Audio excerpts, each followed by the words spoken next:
Agora que nós já sabemos que a eletrólise é um processo redox não espontâneo que ocorre forçadamente pelo consumo de corrente elétrica, vamos dar uma olhadinha como ocorrem as semi-reações do cátodo e no ânodo e também o processo de eletrólise ígnea. Bora lá? Primeira coisa é a gente entender como reagem os nossos cátions e ânions, né, quando tem a eletrólise.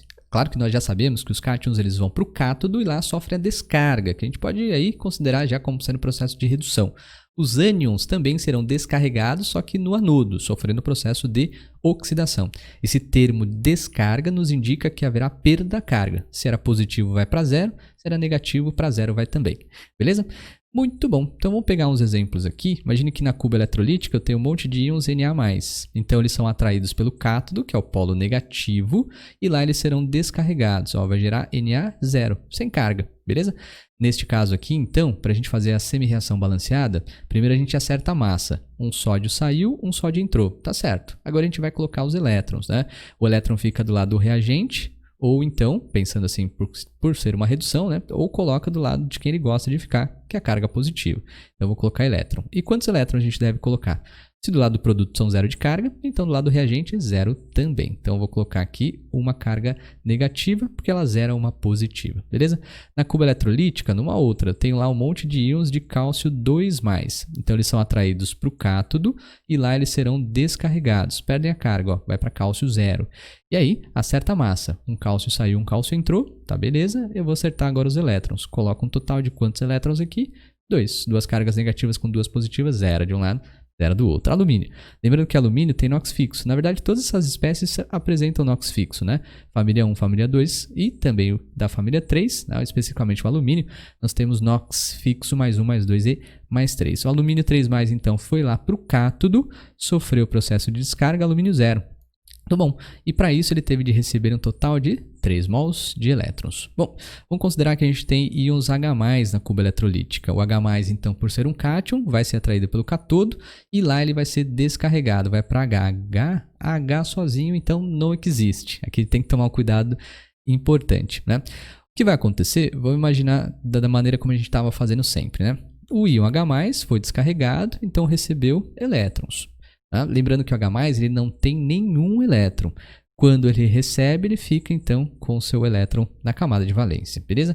Mas nós sabemos que o hidrogênio ele gosta mesmo de fazer ligação covalente para ficar com um total de 2 elétrons na sua camada de valência e se parecer com o hélio, aquele gás nobre. O que vai acontecer, então, é que um outro hidrogênio na forma de H+, vai lá para o cátodo, recebe um elétron e se transforma em um outro hidrogênio com elétron aqui na camada de valência. Aí o hidrogênio olha para o outro hidrogênio e fala, e aí, por que não? Né? Por que não fazer uma ligação covalente entre nós e formar, então, uma espécie gasosa conhecida como gás hidrogênio? Ah, é verdade.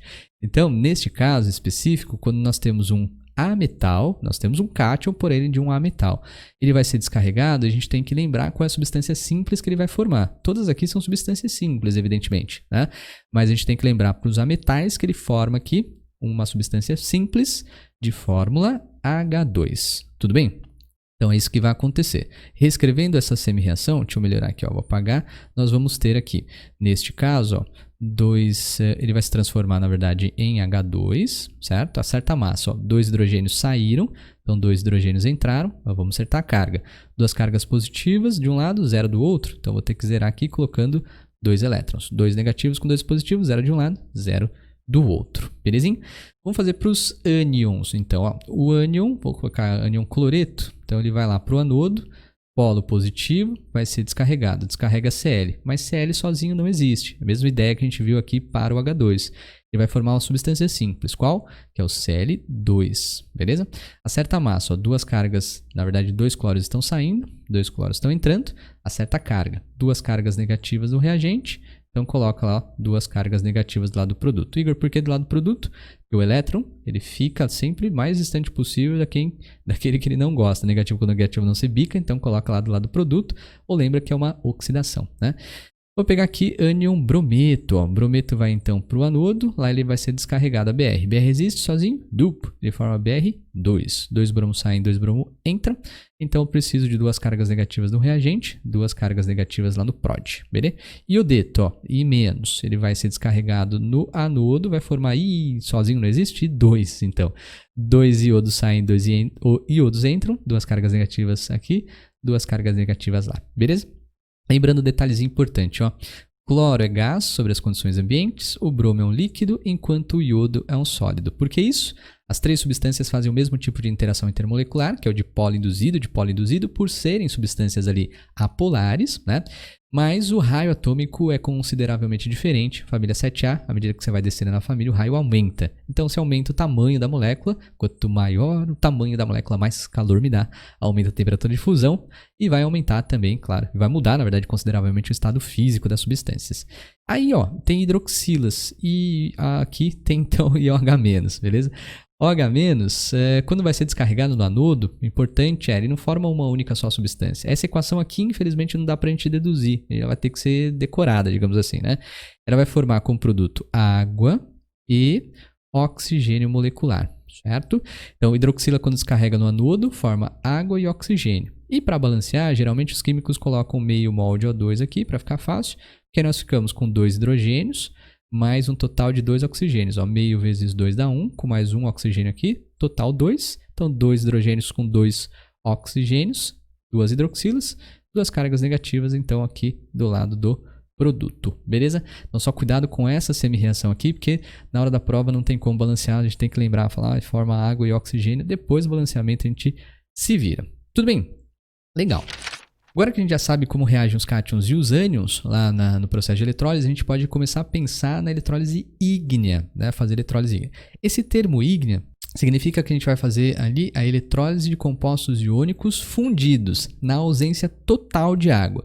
Toda vez que aparecer a eletrólise ígnea, a gente já sabe que não tem água na jogada. O que facilita muito, porque são processos de eletrólise muito fáceis. Só tem um cátion, só tem um ânion e esses serão aí descarregados no processo de eletrólise. Eletrólise ígnea, então, nós temos um processo onde o composto iônico fundido será eletrolizado na ausência de água. Primeiro caso clássico que aparece para a gente é a eletrólise ígnea do NaCl. Bora dar uma olhadinha. Ó, eletrólise ígnea, já coloquei a cuba eletrolítica, tá aqui. Vai lembrar, de novo, ó, tem eletrólise ígnea, já coloca lá direto como sendo na ausência total de água. E se é ígnea, o composto iônico, que ele está representando aqui como NaCl para a gente, ele vai ser sempre no estado fundido. E lembra que para fundir compostos iônicos a temperatura é elevada, né?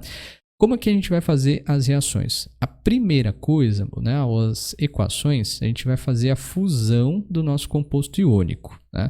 O composto iônico aqui é o NaCl, então no seu processo de fusão, ele vai separar os seus íons. Porque o aquecimento, aqui elevadíssimo, arrebenta, quebra o retículo cristalino iônico e nós vamos ter então os íons livres. Lembrando que compostos iônicos no seu estado fundido, aqui então é condutor de corrente elétrica. Então a primeira equação é fazer a fusão. Aí da fusão, então a gente tem lá, lógico, o processo de fusão já ocorre aqui na cuba eletrolítica e precisa ser mantida a temperatura, senão eles voltam a formar o NaCl no seu estado sólido, né? Colocou lá Na mais Cl-, nós vamos ter aqui polo negativo, né? Polinho, polão, polo positivo. Então aqui é polo positivo, desse lado é o polo negativo. O que começa a acontecer? Os ânions são atraídos pelo polo positivo, olha lá. Nesse caso, o Cl- vai ser atraído aqui para o polo positivo. Lá eles vão arrancar os elétrons, então, do Cl-. O elétron parte pelo fio externo, tá aqui, ó. Vai chegar lá do outro lado, beleza? Tudo bem? E o Cl aí vai atravessar, o Cl-, então perdeu o seu elétron, atravessa na forma de Cl atômico, né? Outro ânion cloreto, Cl-, ó, vai começar a ser atraído aqui pelo eletrodo positivo, ele pega o elétron dele e atravessa na forma de Cl. Cl com Cl, eles se juntam para formar Cl2, né, que começa a borbulhar. É até melhor ter colocado aqui, de caneta verde, ó. Vou colocar aqui de verde para lembrar que cloro aí é um gás verde tóxico e asfixiante. Se a gente colocar o nariz aqui ao redor do eletrodo positivo, a gente vai sentir um cheiro de água sanitária, né, cândida, porque é justamente uma solução ali que contém cloro, beleza?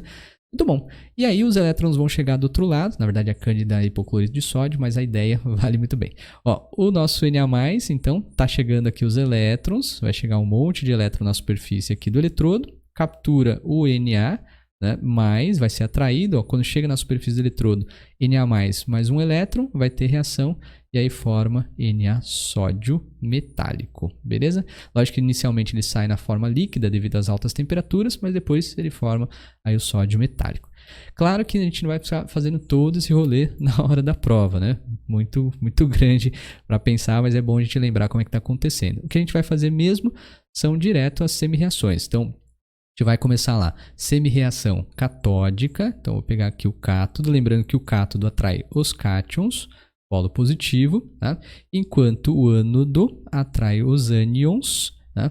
Aliás, deixa eu melhorar aqui, o cátodo atrai os cátions, então ele é polo negativo, agora sim, né? Confunde pra caramba. Enquanto o ânodo atrai os ânions, aí sim ele é polo positivo, beleza? Cátodo atrai cátion, para atrair cátion tem que ser polo negativo, e o ânodo atrai os ânions para ser atraído ou para conseguir atrair os ânions, polo positivo. Muito bem. Por que eu falei que era mais simples o processo de eletrólise ígnea? Porque tem um cátion apenas e um ânion apenas. Então fechou. Eu já sei que o Na+ vai para o cátodo e lá ele vai ser descarregado. Ó. Descarrega aqui a Na0, beleza? Acerta agora a massa. Ó. Um sódio saiu, um sódio entrou, beleza. Acerta a carga. Vou colocar aqui, ó, 0 de carga do lado do produto. Então vou zerar a carga aqui do lado do reagente. Um Na+, com mais um elétron, 0 de um lado, 0 do outro. Beleza. O ânodo atrai os ânions, então só tem um ânion mesmo, Cl-, vai ser descarregado lá no anodo e vai formar Cl. Cl sozinho não existe, forma Cl2, como a gente viu aqui, né? Cl2 acerta a massa, ó, 2 cloros estão saindo, 2 cloros estão entrando, 2 cargas negativas entram, então 2 cargas negativas saem, beleza? Vou somar as duas semi-reações para formar a reação plim-plim, reação global. Então, no somatório, lembre-se que sempre que a gente vai ter que, neste caso, multiplicar aí para a quantidade de elétrons bater. Né? Então, vou multiplicar toda a primeira equação aqui por 2, a gente vai ter 2 de Na+, 2 de Cl-, formando 2 de Na0. Tudo bem? Legal. Bom, um conselho interessante. Quando a gente faz as equações da eletrólise, é interessante sempre somar todas as equações, desde a fusão até o cátodo, o ânodo, para formar a global. Sendo assim, eu posso multiplicar toda a equação número 1, a fusão aqui, também por 2, para cancelar o Na+, o Cl-. Então, vou multiplicar aqui toda ela por 2. Então, detalhe importante. Depende muito da questão, claro, também. Né? Se a questão apenas pedir a semi-reação catódica e anódica, eu nem penso na primeira equação lá que a gente fez só para separar os íons, certo? Se for uma questão um pouco mais específica, que pede a reação global, aí é interessante a gente somar todas as equações, desde a fusão até a catódica e anódica. Aí fica mais interessante observar dessa forma, beleza? Eu vou fazer aqui somando, como a gente já fez as catódicas e anódicas, eu vou somar todo mundo para fazer a equação global, beleza? Muito bem, então vou multiplicar aqui por 2, vai dar 2 de NaCl, 2 de Na+, 2 de Cl-. Vamos ver quem dá para cancelar. Ó. Esses 2 de Na+, cancelam com 2 de Na+, esses 2 de Cl- cancelam com 2 de Cl-, né? Os elétrons aqui cancelam com elétron, ó, então 2 mols de elétrons com 2 mols de elétrons, e a gente vai somar aí quem sobrou. Antes da seta, percebam, na primeira equação sobraram 2 mols de NaCl, beleza? Aí na segunda equação não sobrou ninguém, terceira equação não sobrou ninguém também. Aí vamos para o produto. Ó. Na primeira equação não tem produto, na segunda equação sobraram 2 mols de Na, tá aqui, e na terceira equação sobrou 1 mol de Cl2, né? O gás cloro está aqui. Então essa é a reação que nós temos, a reação global do processo de eletrólise ígnea do cloreto de sódio fundido, do NaCl. Né? Muitas vezes os examinadores perguntam para a gente se a eletrólise, né, é um processo de decomposição, se ocorre uma decomposição. Pela equação que a gente viu ali, fica claramente que dá para a gente afirmar que é um processo de decomposição. A eletrólise é justamente isso, né? A quebra, lise, através da passagem de corrente elétrica. Eletrólise. Então, ela quebra a substância, transformando em duas ou mais. Né? Se a gente observar, então, a equação, ó, 2 de NaCl, ele vai, então, quebrar, aqui é nosso composto iônico, fazendo uma decomposição. Então, nas eletrólises, sim, podemos afirmar que sempre teremos uma decomposição. Beleza? Tudo bem. Bem tranquilo, né? Aí, eletrólise ígnea, ausência total de água, funde o composto, separa em íons, cátodo vai pegar os cátions, o ânodo vai então pegar os ânions, sofre o processo de descarga, soma todas as equações, eu tenho o processo ou a reação global, belezinha? Tudo bem, na próxima parte a gente fala um pouquinho sobre a eletrólise, aí especificamente da produção do alumínio, beleza? Até lá!